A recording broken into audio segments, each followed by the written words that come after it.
టీమిండియాకు good news. Team India senior cricketer Mohammed Shami పునరాగమనానికి ముహూర్తం ఖరారైంది. దాదాపు ఏడాది తర్వాత ఈ పేస్ బౌలర్ కాంపిటేటివ్ క్రికెట్ ఆడేందుకు సిద్ధమయ్యాడు. ఈ విషయాన్ని బెంగాల్ క్రికెట్ అసోసియేషన్ సిఈబి ధృవీకరించింది. కాగా వన్డే వరల్డ్ కప్ 2023లో అత్యధిక వికెట్ల వీరుడిగా నిలిచాడు.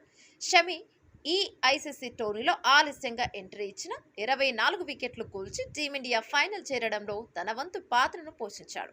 అయితే అప్పటికే గాయం వేధిస్తున్న పంటి బిగువన నొప్పిని భరించిన ఈ బెంగాల్ పేసర్ ఈ ఈవెంట్ తర్వాత చీలమండ గాయానికి శస్త్రచికిత్స చేయించుకున్నాడు. ఈ క్రమంలో జాతీయ క్రికెట్ అకాడమీలో పునరావాసం పొందిన షమి రీ ఎంట్రీ ఎప్పటికప్పుడు వాయిదా పడింది. అయితే బెంగాల్ క్రికెట్ అసోసియేషన్ వర్గాలు జాతీయ మీడియాకు అందించిన తాజా సమాచారం ప్రకారం షమి మ్యాచ్ ఫిట్నెస్ సాధించాడు. రంజీ ట్రోఫీ 2024-25 తాజా ఎడిషన్లో భాగంగా మధ్యప్రదేశ్తో బెంగాల్ ఆడబోయే మ్యాచ్తో షమి కాంపిటేటివ్ క్రికెట్లో రీ ఎంట్రీ ఇవ్వనున్నాడు.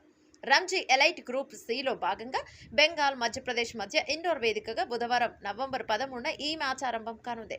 ఇక షమి రాక గురించి బెంగాల్ అసోసియేషన్ వర్గాలు మాట్లాడుతూ షమి వల్ల తమ పేస్ బౌలింగ్ అటాక్ మరింత పటిష్టమవుతోందని హర్షం వ్యక్తం చేశాయి. అతడి రాకతో జట్టులో కొత్త ఉత్సాహం నిండిందని, గొప్పగా రాణించే అవకాశం దక్కిందని పేర్కొన్నాయి. కాగా రంజీ తాజా సీజన్లో బెంగాల్ జట్టు ఇప్పటి వరకు 4 మ్యాచ్లు ఆడింది. మొత్తంగా 8 పాయింట్లతో 5వ స్థానంలో కొనసాగుతోంది. ఇక ఉత్తరప్రదేశ్కు చెందిన షమి దేశవాళీ క్రికెట్లో బెంగాల్ జట్టుకు ప్రాతినిధ్యం వహిస్తున్నాడన్న సంగతి తెలిసిందే.